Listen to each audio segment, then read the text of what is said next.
Здравствуйте! В эфире информационный выпуск Амшикшара. Я и мои коллеги из службы новостей готовы подвести итоги и рассказать о самых важных событиях в стране. И сегодня в выпуске. Депутаты парламента Абхазии приняли участие в работе 36-й конференции Южно-Российской парламентской ассоциации. Состоялось заседание комиссии по государственной целевой программе «Жилище-2022».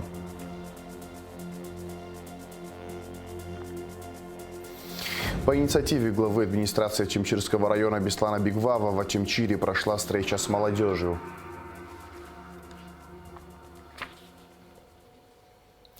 Президент Аслан Бжаниев встретился со специальным представителем президента Республики Беларусь Виктором Шейманом, прибывшим в Абхазию, сообщает пресс-служба главы государства. Стороны обсудили вопросы, представляющие взаимный интерес, актуальные аспекты евразийской интеграции и перспективы инвестиционно-экономического сотрудничества. Во встрече участвовал министр иностранных дел Инал Арзенба. Виктор Шейман передал Аслану Бжане памятный подарок от президента Беларуси Александра Лукашенко. В свою очередь Аслан Бжаня также передал президенту Республики Беларусь памятный подарок. Депутаты парламента Абхазии приняли участие в работе 36-й конференции Южно-Российской парламентской ассоциации. Мероприятие с 2020 года проходит в онлайн-режиме. Обсуждались вопросы здравоохранения, поддержки многодетных семей, энергетики, жилищно-коммунального хозяйства и ряд других тем. Онлайн-конференция с российскими коллегами проходила 2 дня. Все подробности в репортаже Гугусы Вардания. Народное собрание Абхазии принимает участие в работе Южно-Российской парламентской конференции с 2005 года. Однако вот уже 2 года мероприятие проходит в онлайн-режиме. Такой формат был выбран в связи с эпидситуацией в мире. Прежде чем приступить к работе и обсуждению важных тем, с приветственным словом к российским коллегам обратился спикер парламента Лаша Ашуба. От лица 7-го созыва Народного собрания парламента Республики Абхазия хотел бы поприветствовать всех участников Южно-Российской парламентской ассоциации. Для нас очень важно продолжение сотрудничества и развития связей между парламентом Республики Абхазия и парламентами Юга России. Я надеюсь, что это сотрудничество будет продолжаться в конструктивном ключе. Рад вас приветствовать. Хочу заверить вас в том, что депутаты парламента Абхазии будут принимать активное участие в Южно-Российской ассоциации. Благодарю вас, желаю плодотворной работы. Спасибо, Лаша Мухдарович. Мы вас также искренне поздравляем с избранием на пост спикера Народного собрания парламента Республики Абхазия. Желаем плодотворной работы, но мы с коллегами всегда готовы поделиться и опытом, и всегда готовы помочь.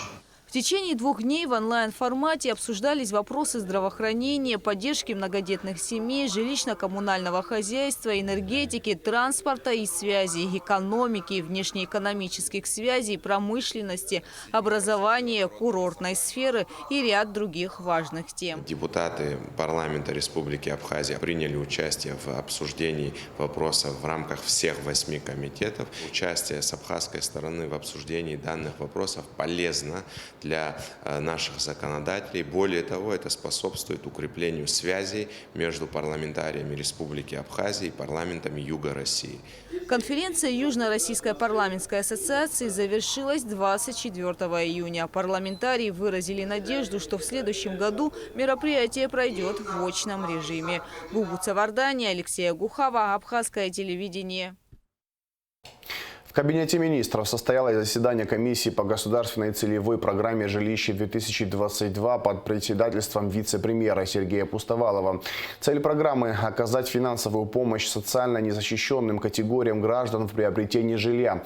Претендовать на участие в программе могут инвалиды первой группы, в том числе участники Великой Отечественной войны народа Абхазии, лица, на иждивении которых находится ребенок-инвалид или инвалид с детства, дети, оставшиеся без попечения родителей, а также многодетные семьи. Решением комиссии из 38 рассмотренных заявлений одобрено 18. Они и станут получателями господдержки. 15 заявителям по тем или иным причинам отказано. 5 отложено для дополнительного изучения.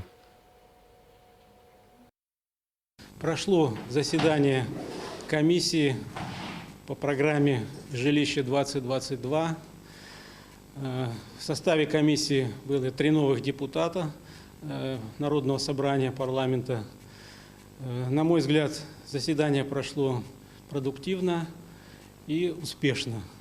Всего рассмотрено было 38 заявлений, из них 18 одобрено, и эти люди будут включены в качестве участников программы «Жилище-2022». Предоставленная сумма предполагается в размере 13 миллионов 100 тысяч рублей. 15 заявителям было по тем или иным причинам отказано, 5 отложено для дополнительного изучения. Очередное заседание комиссии состоится в определенное время.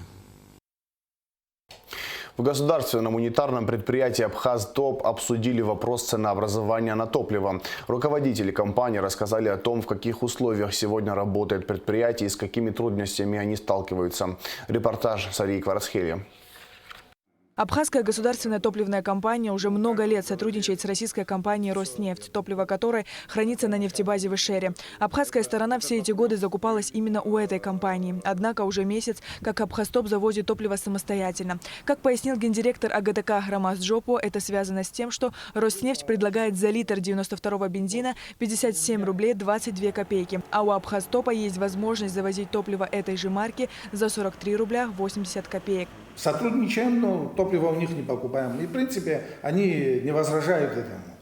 Вот мы и начали. У нас дизельное топливо, у них 63,30, а мы оптом даем по 62 рубля. РН «Абхазия», в которую входит компания «Роснефть», начала работать в республике в 2010 году с условием, что 51% активов будет принадлежать ей, а 49% – «Абхазтопу». Суть создания совместного предприятия заключалась в том, что РН «Абхазия» будет строить свои заправочные комплексы по всей Абхазии, обеспечивая их нефтепродуктами, бензином и дизельным топливом. А «Абхазтоп» зарабатывать, реализовывая ГСМ оптом для частных компаний и бюджетных организаций. Естественно, когда годовой отчет был между в РН Абхазии, там тоже мы получали оттуда дивиденды с реализацией на заправке. Да. Ну, после уплаты всех налогов и все остальное, да, получали дивиденды. Да. Ну, мы одно время не смотрели на эти дивиденды, мы сами могли зарабатывать, потому что маржинальность была неплохая, там 3, 4, 5 тысяч рублей на тонну. Да. Нам это, чтобы обеспечить своих работников и чтобы мы где-то какие-то вели текущие ремонты, нам это все хватало. Да. Но в последнее время, с 2020 года, как мы начали работать, что-то поменялось, я не знаю что, но не по нашей вине. Незаконная выемка образовалась не ежемесячно, не сию минуту, она происходила на протяжении многих лет. Да, я не знаю, почему они тогда молчали, раньше, почему молчали. Они сразу уже 250 миллионов получилось незаконной выемкой. Ну, кстати, мы, когда начали работать, у нас кредиторская задолженность перед РН Абхазией была в порядке 120 миллионов рублей. Мы это заплатили, 120 миллионов. АГТК обслуживает более 20 частичных заправочных станций и госучреждения. При этом эти заправки закупают топливо у «Абхазтопа» частично, так как у них есть возможность выбора поставщиков. Кому-то мы говорим, продавайте по такой-то цене. Да. Ну, кто-то Нас понимает. Да, кто-то понимает, держит эту цену. И еще хочу самое главное подметить, что ну, к нам обращаются, правда, без имен, без фамилий заправщики, к ним приходят с других заправок и говорят, что вам больше это всех надо, держите ту цену, которую мы держим. Я не знаю, с чем это связано, я просто не могу понять наших граждан. Вот здесь буквально вот от той заправки, где продается по 57 рублей, буквально в 200 метрах стоит заправка, которая продает по 54 рубля. Да, что там не заправляются? Ну, они думают, да. Если цена низкая, значит Да, качественная. и, Мы головой отвечаем за кто-то это. им, наверное, говорит, что здесь некачественное топливо. За счет топлива качества, пожалуйста, любая комиссия. Ну, у нас, как сегодня, своих заправок нету, я имею в виду абхазтоповских. Мы сегодня даем частникам, они уже там, а если они поднимают, это есть компетентные органы, там это пускай разбираются, это не наш вопрос. Если 1300 тонн купить сегодня бензина, нам нужно сегодня в порядке 60 миллионов рублей. У нас этих денег нет. Сегодня мы оперируем где-то в порядке от 10 до 15 миллионов рублями. Все, вот мы покупаем этими деньгами топливо. И газ, и топливо. Нам дали, допустим, там 6%, да, или 8%? Да. 6%. 6%. Понимаете, при нашем риске эти 6%, ну, никак. Во-первых, там я до этого говорил, предоплата. Ну, бывает, у нас был один момент, мы там 1000 тонн предоплату сделали, ждали 4 месяца. Да. Ну, по одной вине, по второй вине, там много объективных, много субъективных. Ну, представляете, что такое? Первый блин, он всегда комом идет, да. Но мы ушли от этого. Мы не стали по 1000 тонн брать, по 2000 тонн брать. Мы стали маленькими партиями завозить. Это меньше риску и, как говорится, эффекту больше. Да, он может быть чуть-чуть дороже, чем вагонами, с машинами завозить, но зато риску меньше. Ну, а то, что касается процентной ставки, да, ну, конечно, да, можно его пересмотреть, а можно просто как-то сделать, я не знаю. Но это в Министерстве экономики им виднее. Виталий Курсанти также прокомментировал высказывание министра экономики Кристины Узган на заседании парламентского комитета о том, что с 2010 по 2022 годы Абхазия в виде дивидендов не получила от деятельности РН Абхазия до 400 миллионов рублей. Кристина Узган также сказала, что это было вызвано тем, что компания «Абхазтоп» периодически осуществляла незаконный, несанкционированный отбор нефтепродуктов. То, что долги образовались у компании, нынешняя компания «Абхазтоп», это вопрос не к нам, это вопрос, я бы сказал, может, к ней этот вопрос, потому что она тогда работала в РН Абхазии, почему эти долги образовались. Мы решили сами сегодня завозить топливо. Сегодня нам выгодно. Роман Зингиштерович сказал, что мы где-то что-то заработали, в бюджет что-то отправили, какая-то сумма, и у нас появилась уже стабильная зарплата. Мы только начали. Что касается газа, АГТК закупал его по 66-67 тысяч рублей за тонну. Потом цена резко упала до 57 тысяч рублей. А сейчас газ стоит еще дешевле – 39 тысяч за 1 тонну. Мы, как говорится, мы купили его, как говорится, впрок. Да, и сегодня мы стараемся как-то его снизить. Мы сейчас потихоньку закупаем по дешевой цене газ, потихоньку, по одному вагону. И разбавляем цену. Да. И у нас из 57 опустилась до 52. В ноябре прошлого года АГТК взяла кредит в размере 25 миллионов рублей под 18 годовых. Половина суммы уже выплачена. Компания планирует взять еще один кредит, но уже по более привлекательной процентной ставке. Сария Кварцхеля, Константин Парулуа, Абхазское телевидение. На участке железной дороги в районе Нового Афона, где в четверг столкнулись 2 поезда, возобновлено движение, сообщает Обснапресс. 23 июня хозяйственный поезд столкнулся с грузовым в районе Нового Афона. Причины происшествия выясняются. В результате аварии 3 сотрудника АЖД получили травмы. Им была оказана медпомощь, их жизни ничего не угрожает. Перекрыт крупный канал наркосбыта на территории Абхазии. Сотрудниками УКОН, МВД и СГБ изъято наркотическое вещество в особо крупном размере. Задержаны 3 граждан Узбекистана. Все подробности в материале пресс-службы Министерства внутренних дел.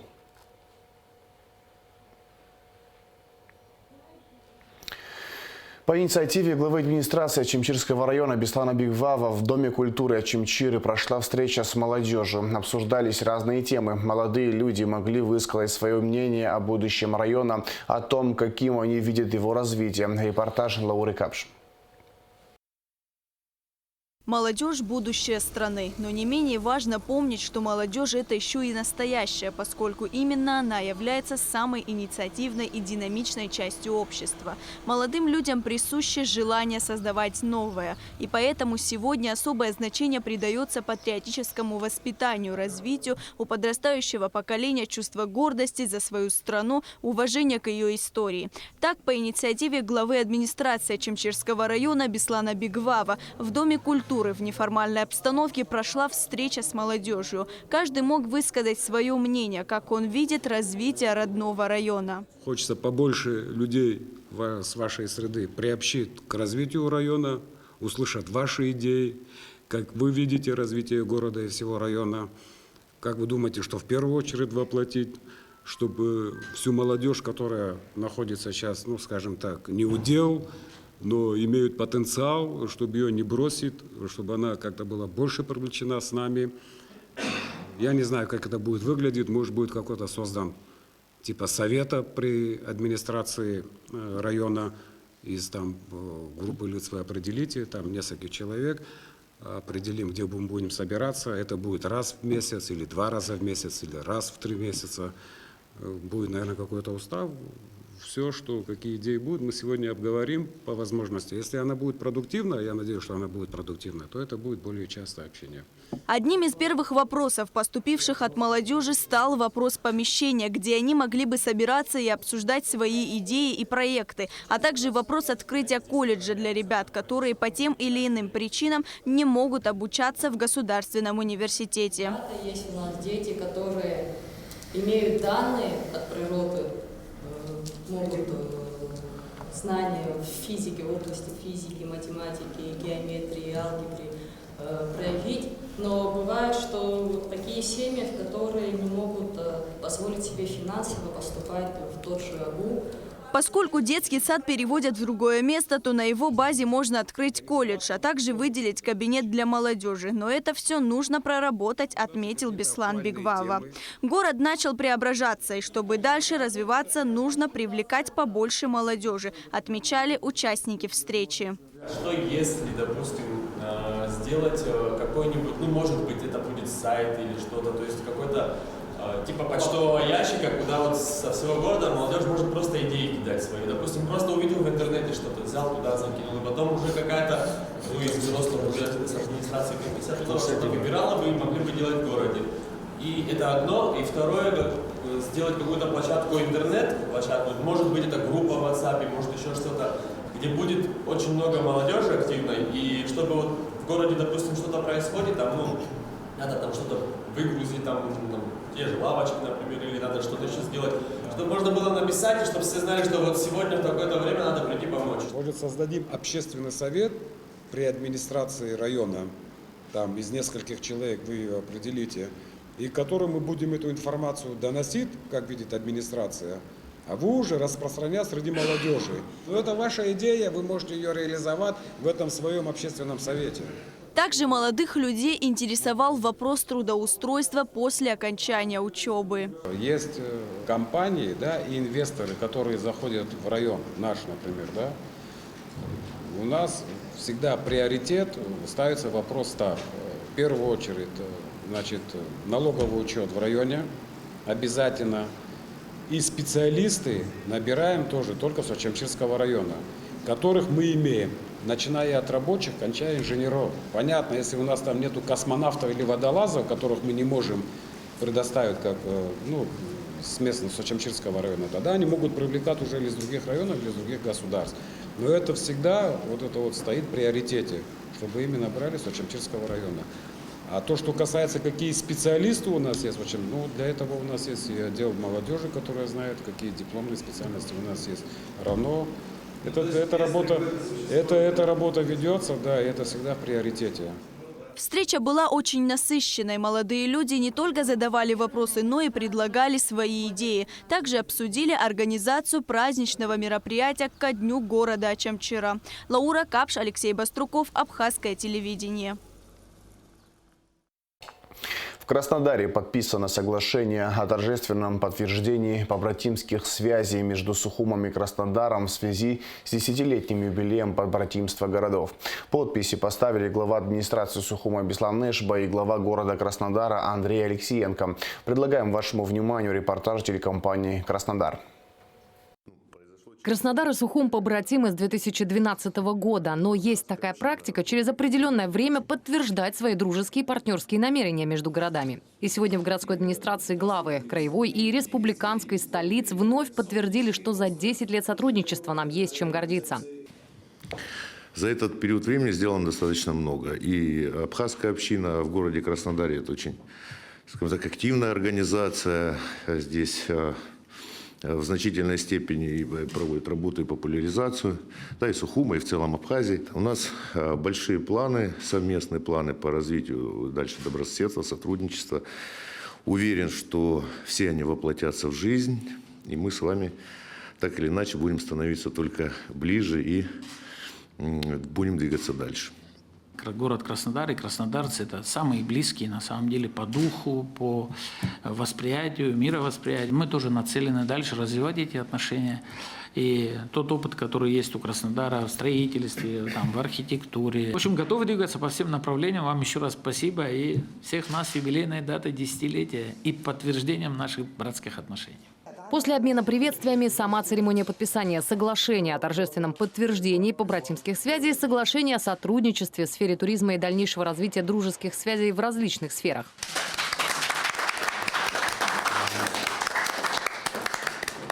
В рамках визита абхазской делегации обе стороны также примут участие в круглом столе с представителями туристического сектора. Анна Володина, Алексей Товтенко, Александр Сенников, телекомпания «Краснодар».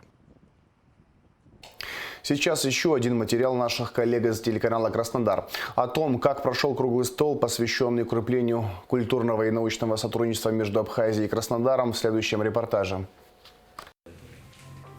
Краснодар и Сухум – города-братья. Именно с этих слов проректора КубКУ начался круглый стол, посвященный укреплению культурного и научного сотрудничества. На встрече обсуждались вопросы о подготовке кадров для региональной экономики республики и южной столицы, а также организация совместных культурных мероприятий и молодежных обменов. У нас учится большое количество студентов из Сухуми, из Республики Абхазия.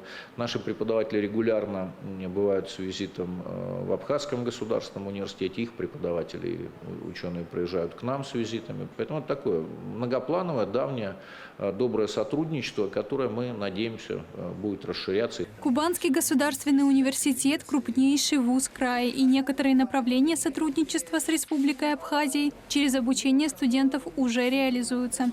На встрече были подняты новые вопросы и планы на будущее для расширения связи между городами. Мы надеемся, что в дальнейшем тоже будем сотрудничать, и нам Кубанский университет будет помогать растить здоровое, молодое и очень образованное поколение. Мы на уровне городов постоянно в контакте, советуемся, общаемся, ездим друг к другу в гости, делимся опытом. Ну, так вот, дружим, общаемся. Валерия Маношкина, Павел Сагайдак, Александр Сенников, телекомпания «Краснодар». Государственный таможенный комитет объявляет о проведении конкурса на приобретение и монтаж системы видеонаблюдения по периметру внутри и на прилегающей территории административного здания ГТК. Предложения и прилагаемые к ним документы принимаются по адресу город Сухум, улица Конфедератов, 4, либо могут быть направлены на официальную почту. Заявки принимаются по 1 июля. В завершении выпуска расскажем о погоде. По сообщению Гидрометцентра, выходные дни 25 и 26 июня на территории Абхазии ожидается облачная погода, временами дождь, местами переходящий в ливни с грозой, туман, на море шторм, возможен смерч. Температура воздуха ночью 13-18, днем 19-24 градуса тепла. Температура морской воды плюс 23 градуса. На этом информационный выпуск Амшушхара подошел к концу. Всего хорошего. До свидания.